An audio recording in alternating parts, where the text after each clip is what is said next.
On Second Shot, we tackle 2 new headlines every week to find out what kind of wisdom the world is dishing out today. And we want you to be a part of that. When you see a headline you want to take a second shot at, or if you're looking for advice, or just want to tell us what you think of the show, email us at secondshotcast@gmail.com. If you like what you hear, rate us on iTunes. This helps us move up in the ratings so more people will see us. And if you want to hear more, subscribe to the show so that the new episodes will get straight to you every single Friday. We love you. Thanks for listening and enjoy. There's a lot of news in the world today. News that might surprise you, startle you, upset, or maybe impress. News that's not always for the faint of heart. That's why the man who failed his way to success, Heath Oakes, is stepping up. Tackling today's headlines with ignorance on fire in a way only a millennial mogul can. Take off your sport coat, grab a beer, and enjoy the conversation. This is Second Shot with your host, Heath Oakes. Woo! Woo! So, as we know, before I taught my daughter that when she takes a drink, she goes, ah. Yeah, of course. Now my daughter goes, woo! Oh, no. Now every time I do it, it's like she's running around being Ric Flair. Woo! I support that. See, it's hilarious. Like, honestly, it's one of the cutest things ever because the way she does her little face too is like, woo! Yeah, sure. Is there a catalyst to this? Like, does she drink and then do it? Or No, just whenever I do it. Just randomly. Okay, I see. She's started to do it. Without me? Yes. I love it. And her mom There's loves a whole, vocabulary we could be working on. Ooh. Numbers and letters Sure, and arithmetic. names and arithmetic. But no, Brighton has and woo.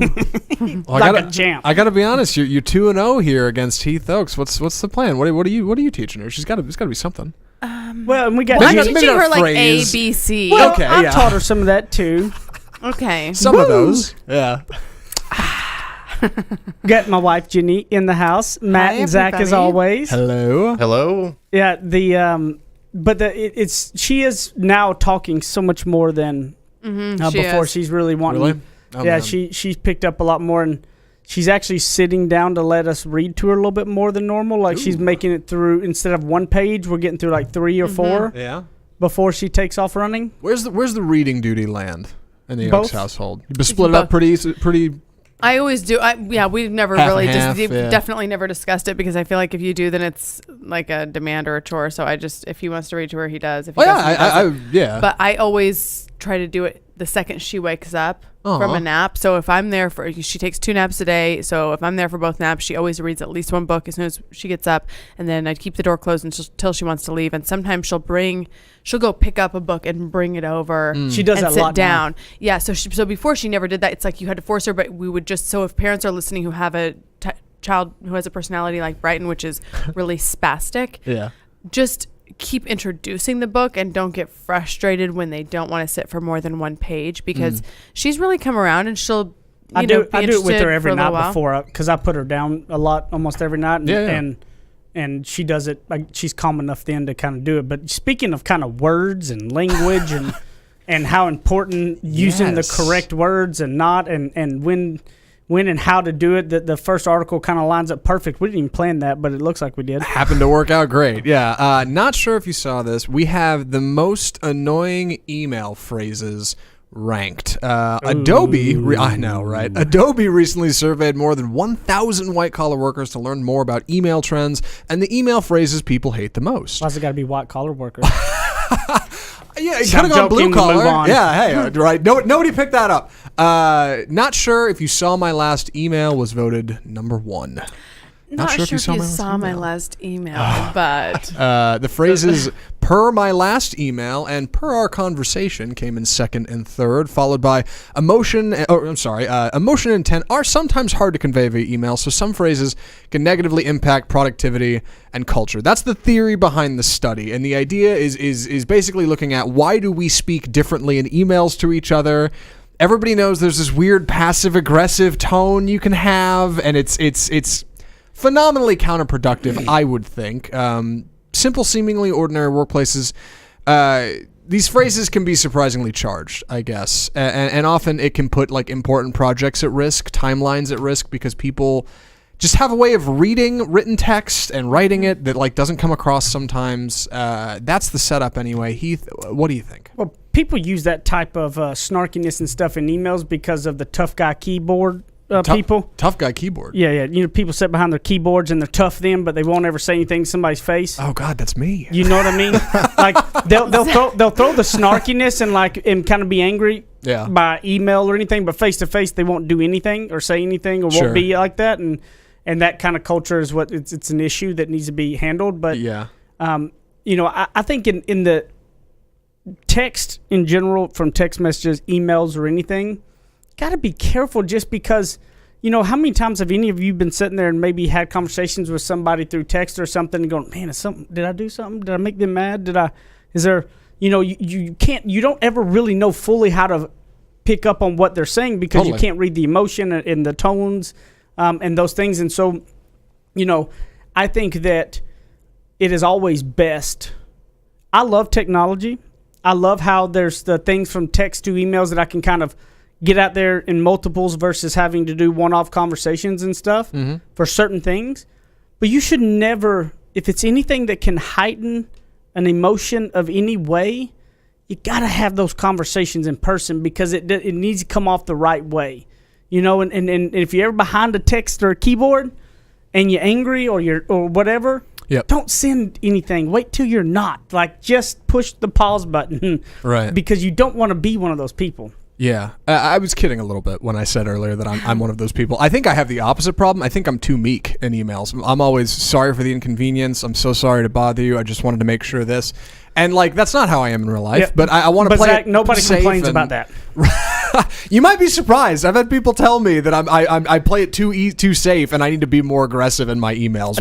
You need to be more aggressive in person. Yeah, I think if you got to be aggressive, you be aggressive in person. Yeah, being aggressive in emails and text messages is not the right spot, the venue, the vehicle to have tough conversations or lay down a law, so to say, or be aggressive. Those in text and in writings and stuff, that's not the time and place. So why do people end up in this? Why do people become tough guy keyboard people? Is it just to work out some of that frustration and pent up? I mean, I don't know. No, because they're hiding behind that. They don't have to address it. They don't have to stand there and handle it. I mean, look, I don't care who you are. Mm-hmm. Having to address tough conversations and tough issues is not fun. Right. The people that do that naturally are usually pretty tough people to deal with. I've had to, that was furthest. I was the guy who would sweep everything under the rug and hope it just didn't come to light. And I know that my wife's showing that face, she's like, him, you know. I know, she's been awfully quiet over there. Yeah. He does. No, you still do that. Yeah. Really? Yes. Wow. I'm just saying he's gotten better, because I know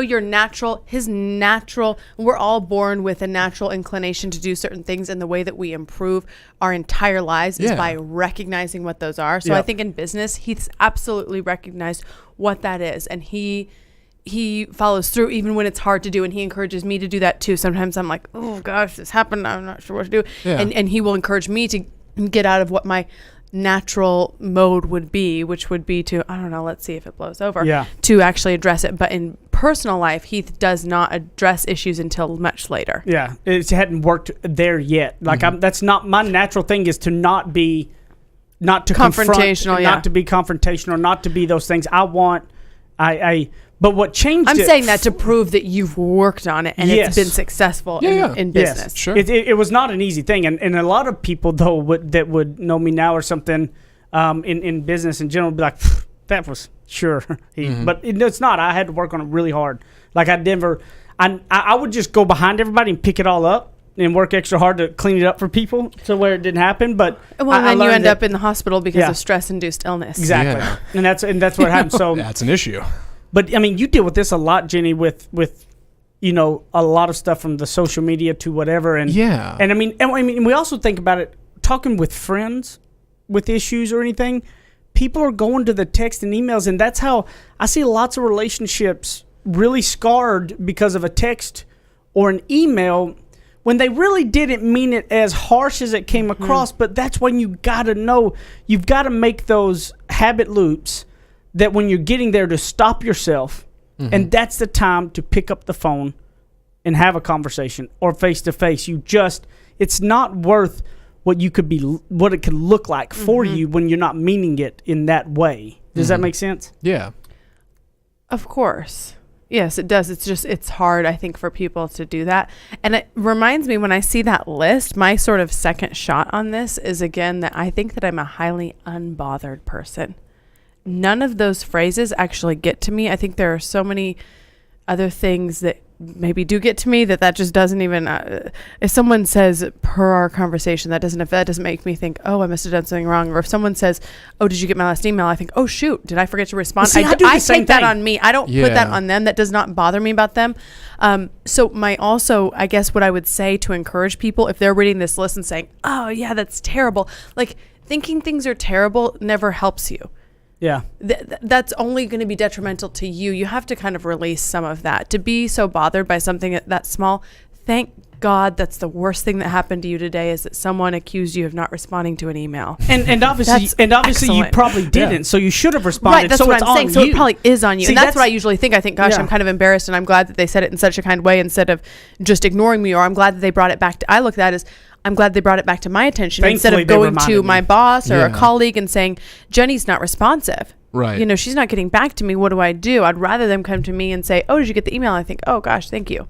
So that's sort of my other second shot on these. Everybody's furious. These white collar workers are so upset over these offensive emails. It's really just, if that offends you, you got to let it go. Per my last email, that means it's offending you because you're not good at responding, and it's irritating you that they're bringing it up. So you need to get better at that. I didn't think about that. Yeah, I don't see a lot of these. Because it doesn't bother me, and I'm usually pretty good about emails. So it doesn't bother me. That never bothered me at all. So I hope that, like you said, maybe be a little unbothered, a little bit less, and not let these little things get up to you. But then also be very careful about your words and your phrases in a text and email, and understand that even in today's world, there are times and places that face-to-face or on the phone, human interaction is very important to help your cause, because text and emails can set you back on what you're trying to achieve because of how it may come across. It's worth it to just address it up front and be there face-to-face with it. So we got another one that gets me really hot on the second segment of Second Shot. I can't wait. Ooh.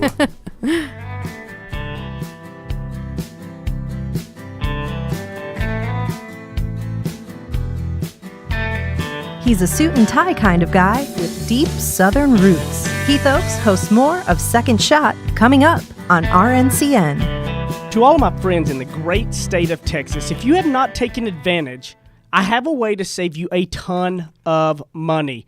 I have saved over about $3,000 in the last year, and I have no hassle. Go to energyogre.com, put in the promo code SECONDSHOT. Now listen, promo code SECONDSHOT, and you're going to get a free month just for signing up and saving a ton of money. So don't be crazy. Stop sitting around talking about, is this the real deal, and go do it right now. energyogre.com, promo code SECONDSHOT, and a free month. Thanks. Go get it now. Run.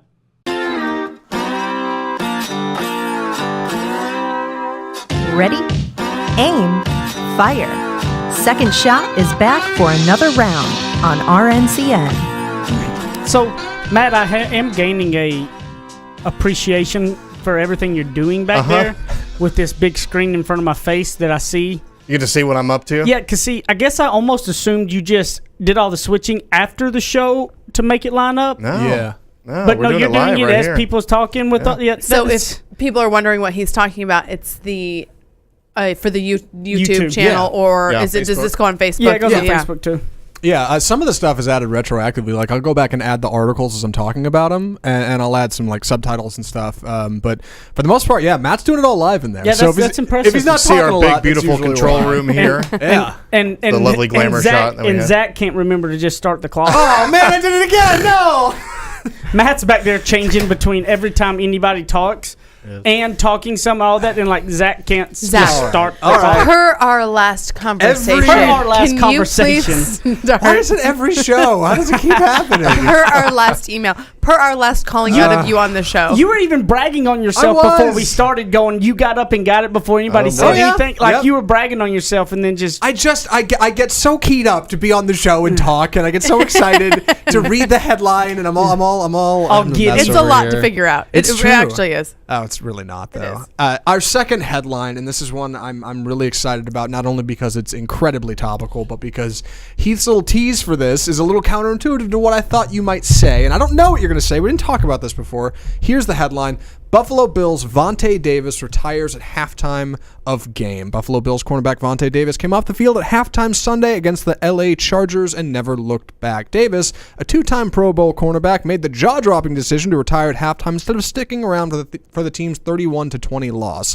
Buffalo head coach Sean McDermott confirmed that Davis left. He released a statement. He said, "This isn't how I pictured retiring from the NFL, but today, on the field, reality hit me hard. I shouldn't be out there anymore." He apologized to a teammate, saying he meant no disrespect, but decided on the field that he, quote, didn't feel right. One of his coworkers said, or co-athletes said, coming out, they said he's not coming out. He's retired. Pop Warner, high school, college pros, never heard of it, never seen it, and it's just completely disrespectful to his teammates. The man quits halfway through the game, gives it all up. Like, can you imagine, like, if his wife is in the stands watching, and like at halftime he's texting, "Come on, hun, let's go," and it's like, "I just got my hot dog and stuff. What are you talking about? Let's go." Like, there's no game. Like, I paid $8 for this Miller Lite. Yeah. Like the wife up there, something like she's sitting with the other football wives. Yeah. Like, I guess I'm not a football wife anymore. Yeah. What do you mean we're leaving it at halftime? What are you talking about? I just got my hot dog. I've never heard of something like this happening. No. I was talking about this the other day, and I couldn't believe it. I thought they were joking as well. So what did you think my take would be? Well, let me explain. As somebody who's not a big sports fan, I think everybody that listens to the show is aware of that. I was surprised at how many people said they'd never heard of anything like this before. Like, really. I didn't. Yeah. I would not think this is out of place from far away. Really? Like, I mean, I guess when you're talking about the NFL and like the big leagues, the big show, I get it, I guess. But like, as far as somebody literally hanging it up halfway through a game, I'm like, I mean, it's disappointing. Obviously, nobody should do that. But if the guy like looked at what he's doing and goes, you know what, my heart's just not in this anymore, I'm bringing everybody else down.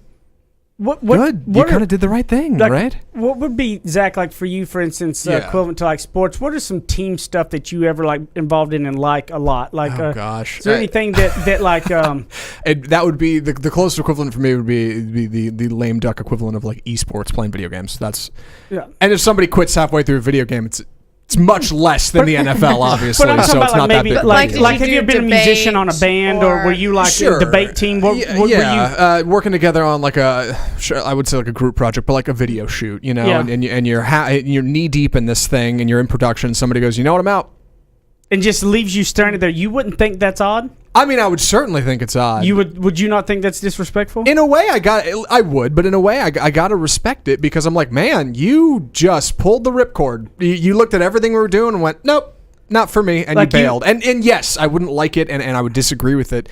But I don't know. There's this weird part of me that just goes, you know, if your heart's not in it, you're doing better by your team by ducking. Yeah, but let's just say you're doing a airs. video shoot and there's 3 scenes. Yeah. Okay. And halfway through the second scene, they just hang it up and walk out. Yep. That's disrespectful. Now, at the end, even at the end of the second scene, it's over, y'all packing up, and then tomorrow or the next week y'all shoot the third one, and they quit in between that. They don't leave you that hanging. I mean, still in the middle of the season type thing, but it's not as bad. Like, there has been people retire in the middle of a season. Mm-hmm. Absolutely. Yeah.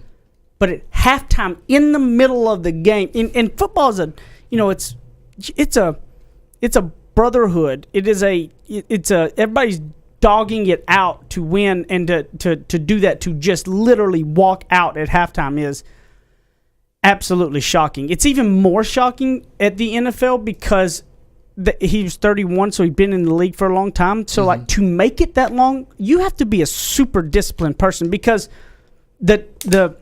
there are tons of pure talent that never make it to the NFL because they don't have the discipline. Yeah. So to make it 10 plus years, you're talented plus disciplined, or you can't be there. To walk out and give up and leave on your team in the middle of it is amazing. Like, suck it up. Be there for your team. Retire at the end of the game. That wouldn't have been a big deal. Right. If after the game the next day you come in and told the coach, said, my heart ain't in anymore, I got to retire, it wouldn't even be a story. Yeah. Halftime is, you're around there with, you don't want to be known as the person that when things get tough, you walk out. No, totally. I agree. You know what I mean? Yeah. Especially when you're competing at that level. And when you have a team counting on you, right? Like if you're just doing a solo deal by yourself and you feel like I've gone too far here, this is not going to do it, and you walk out on that, that's just yourself. This is a lot of other people. He was the starting cornerback. I mean, that was a vital piece to just walk out on your people like that. It's you don't want to be known as the person that gives up when the tough gets going. Right. What do you think? I agree with you don't want to be the person who walks out. The other thing that this does, and this is, there are a lot of other X factors that we're not including in the discussion of this story, such as his past, potential injuries, family life, everything like that. So I'm not calling that into judgment, just for the record, when I speak about this. But what it does is it made the whole game and the whole really discussion about the NFL about him. Yes. And that's also not what you want when you're on a team. Yes. You should never be looking for attention when you're on it. It's a team sport. So if you're like, a sprinter in the Olympics and you quit, and it's fine, it's going to be about you too, but it's just about you. But I guess that would be Team USA if you're on this. It's really a team as well. But when you're on a football team, what that does is his teammates found out about this right after halftime and kind of during the second half.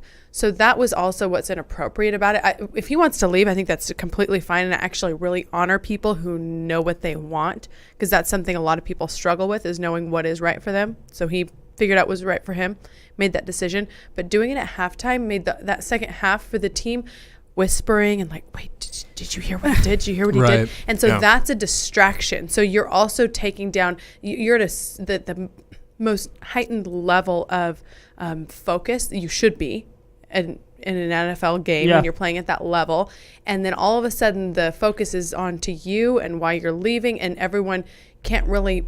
I mean, hopefully they're able to refocus and get back into the game. He'll even if he decides. But do you see what I'm saying? I kind of do, but I get what you're talking about. Like, it made it about him, but that's the whole point of it. That's why you have to suck it up for your team.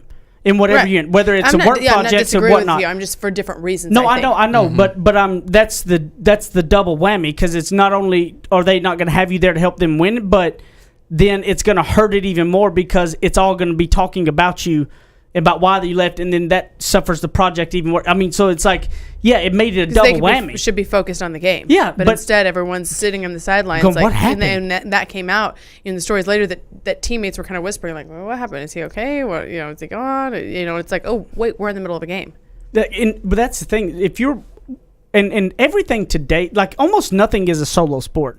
Even if you're a tennis player, you have coaches and all of that are a part of that team of yours. Yeah.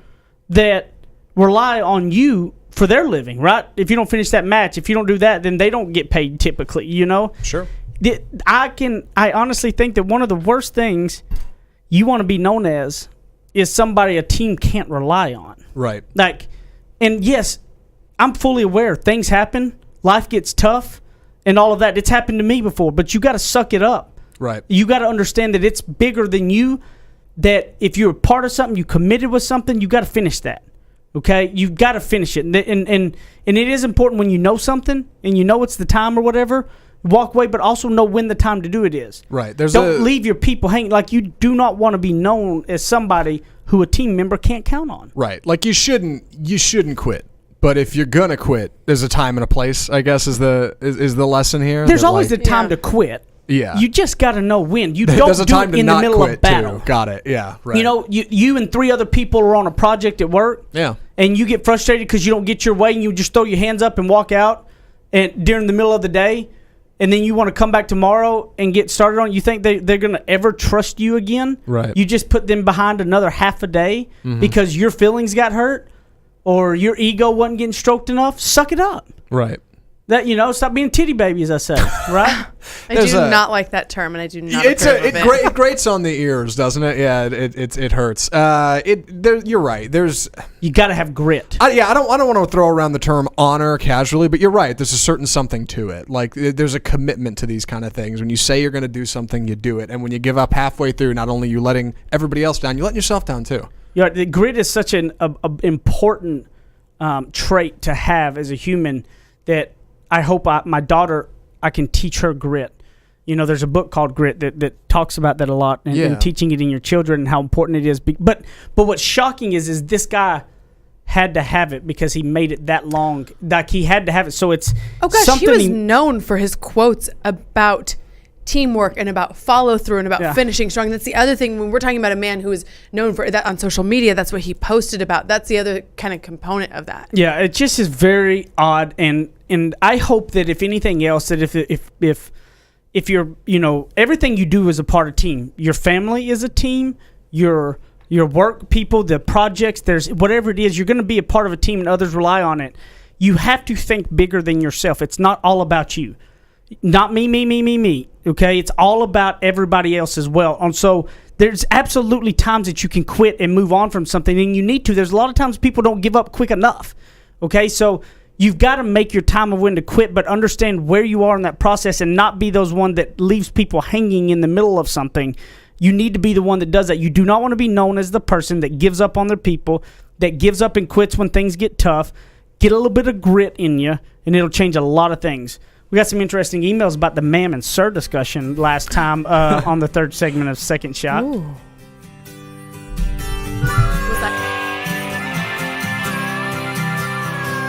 Now that's what I call ignorance on fire. More of Second Shot with Heath Oaks still to come. You guys have been listening to Second Shot and hearing us talk about it. You need to go pick up my book, Ignorance on Fire, A Journey of Failing Your Way to Success. You can get it on Amazon in a paper book. You can also hear this beautiful voice of mine in audiobook style on Audible or anywhere you're going to get your audiobooks. Guys, this book took a lot of time to put into it, and I believe it can really be some life-changing stuff to help you on your path to success. And hopefully you're going to fail your way to success just like I did. Ignorance on Fire, A Journey of Failing Your Way to Success. Amazon.com, Audible.com, audiobooks, paper books, everything. Get it, share it with your people, and I appreciate it. Thank you, guys. Go pick it up today. Kick off your boots or suit up. The choice is yours. Welcome back to Second Shot on RNCN. You're there eating your salad and you're just dancing along. I'm in my own world right now. You're just brightening it up. It's like Brighton over there, just woo! Doing her thing. Woo! I wonder where she gets it from. Yeah. So we had a conversation, I think it was last week, about saying ma'am and sir and kind of Southern hospitality, as it seems to be, around a story or around a young boy in, I want to say, North Carolina. That was disciplined. That was disciplined at school for calling his teacher ma'am too many times. She didn't like it, so she had him do a thing, and the parents went and talked to principal. The whole thing. And on the third segment here, just to remind everybody, this is when we take emails, or we'll read the reviews, as I've shamed you many times on doing, to leave reviews. If you leave a review, we're going to bring it up here and want to talk about the emails that you send in and address some things you have. You can send an email, secondshotcast@gmail.com. It's whatever you possibly want to send in, whether it's a headline suggestion, whether it is a comment or anything like that, send it in our way. Also, if you want to go to the Second Shot Facebook group, go join it. It's a closed member group only for the second shooters, as we say. Yeah. We've got great conversation. We'll bring up some articles and conversations that have gone on that group as well on this third segment. But we got a couple. The Ma'am and Sir discussion on that podcast was surprise. It was very, very. People have some very high. I have a very strong opinions. opinion about this. In fact, I'm wondering if that's why you didn't have me come on that day. That's the why. ma'am sir discussion. We saw that email and said, well, Jenny can't be on this episode. Jenny can't be on this episode. Well, this will be a good opportunity to kind of revisit it. Wayne sent us an email about it. Some folks spoke out on Facebook as well, but we felt like this may be a good way to address some concerns and revisit the conversation. It's kind of long, but I'll try. I summarized it, Wayne, so apologies if I don't get all of your words out correctly. He said, hello, Second Shot crew.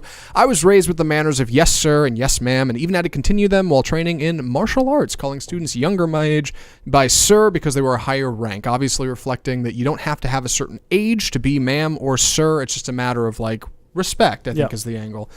He said the Southern polite addresses are a habit, and to tell a person to stop is going to be about as successful as getting a Southerner to stop saying y'all, much more so with the child. It becomes a habitual thing. That brings him to point one. The training of a child in manners and morals is up to the discretion of the parent. Neither the school system, nor the teachers are responsible for ultimately raising your children. So if you feel like that's the way it should be, and your child should say ma'am or sir, even though the teacher disagrees. It's up to you at the end of the day, right? Which I think the parents in the story agreed. They moved their child to another classroom, so that makes sense to me. Point 2, building good habits. We build habits based upon what we've been trained. Most of that training comes from childhood. When a parent is raising their child to refer to a person as sir or ma'am, their fear in someone stopping that may be that it's a habit that'll fall by the wayside. So if you think it's a good habit, perpetuate it, right? If you think it's for you and you think it's for your kid, you should do that. And point 3, who's the adult? Like, who at the end of the day should have to say, well, it's good that the child, it's good to teach your child to respect their teachers and their elders. Maybe the teacher should have stepped up here and done the right thing and said, hey, you know what, this is ultimately a good thing, even though I'm not super into it. I think saying sir and ma'am is good, and we should encourage that child to keep doing it. Wayne said, thanks for your time and love the podcast. Wayne.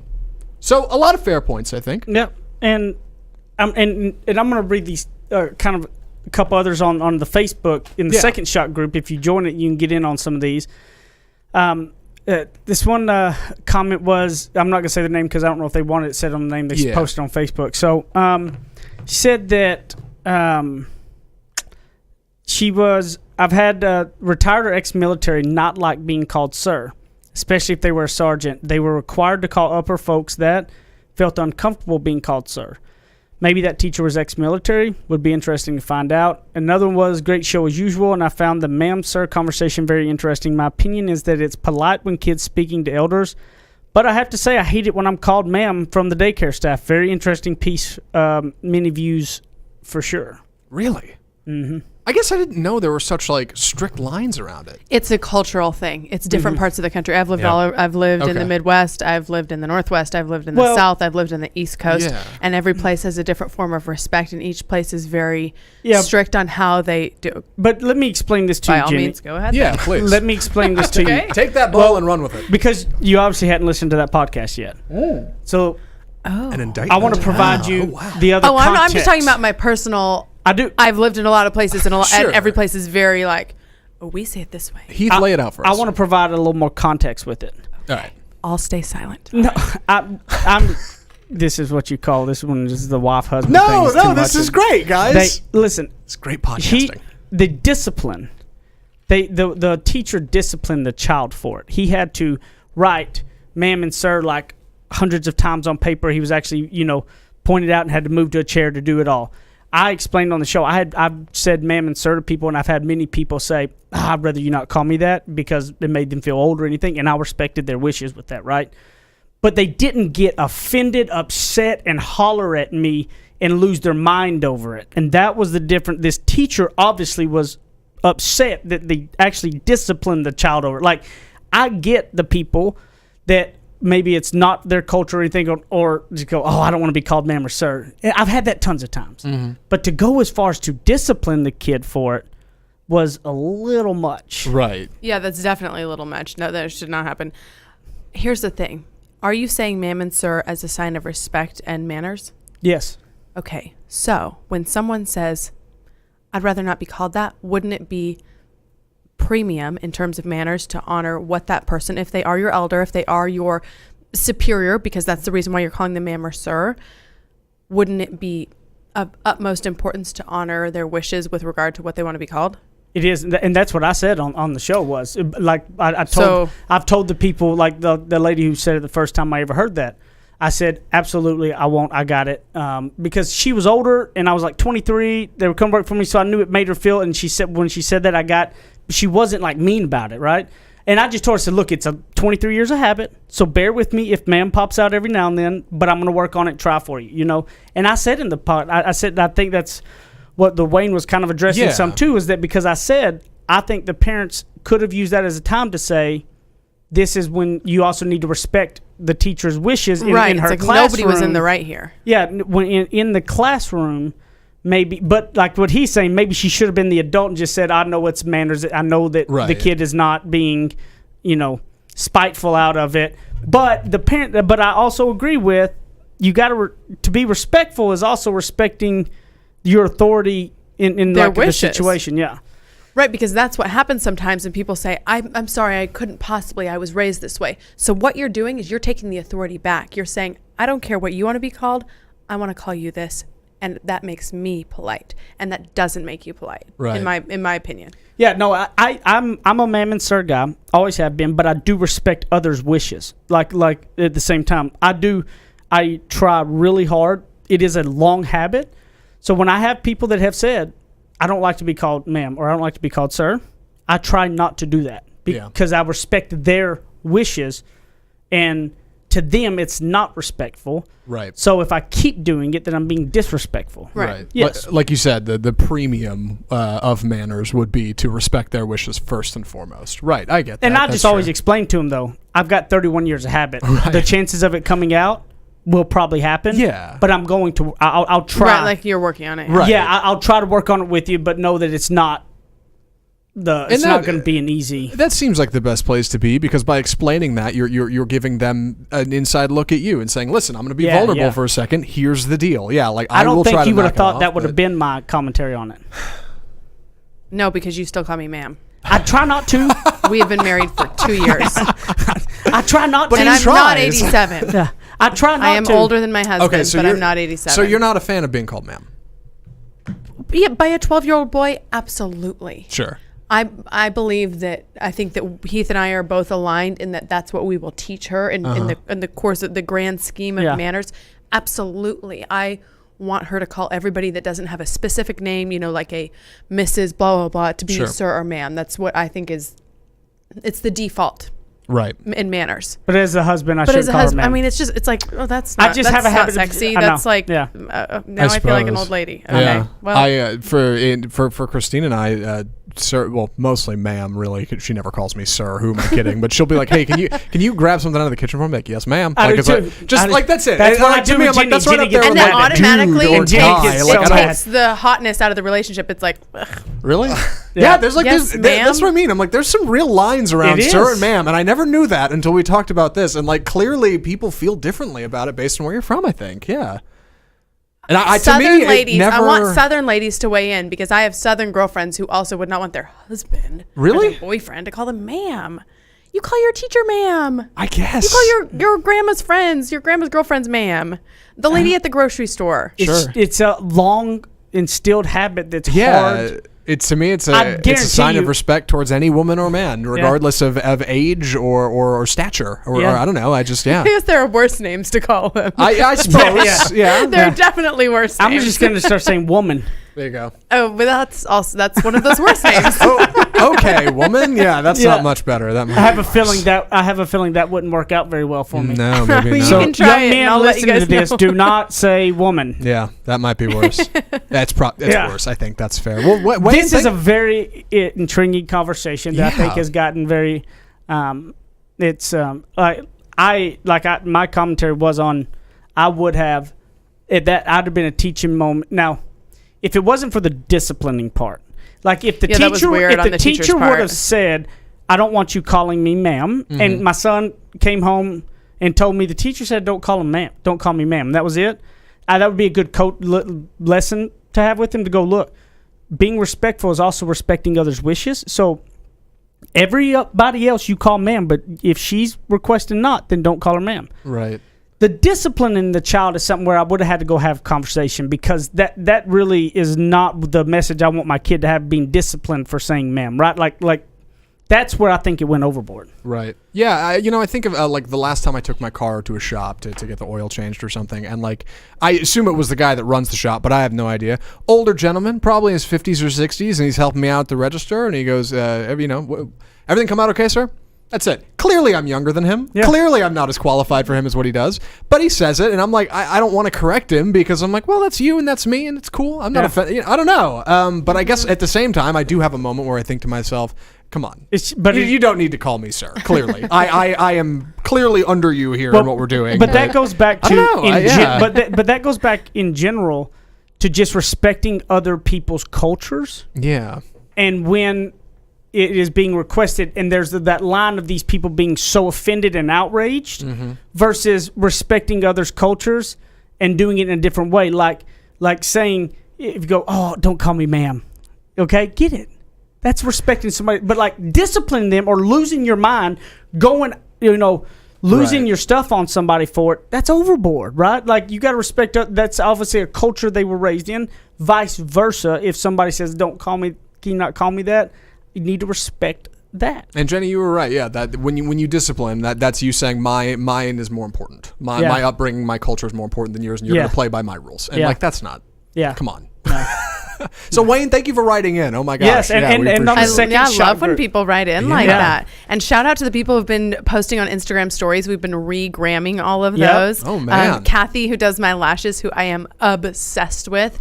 If you're in Dallas, Fort Worth, Kathy at my Fabulash.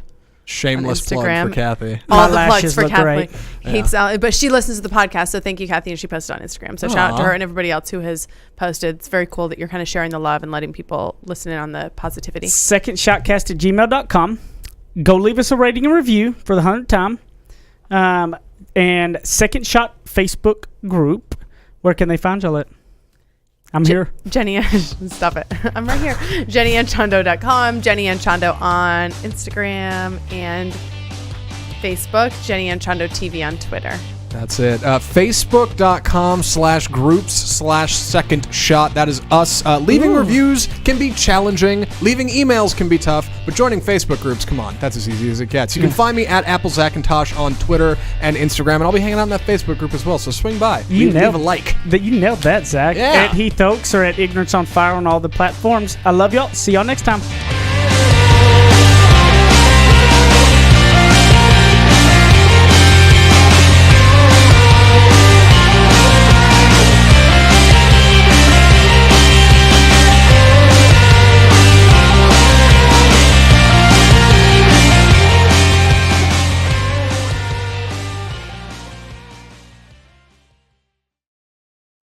You're listening to RNCN, the digital destination for premium talk radio.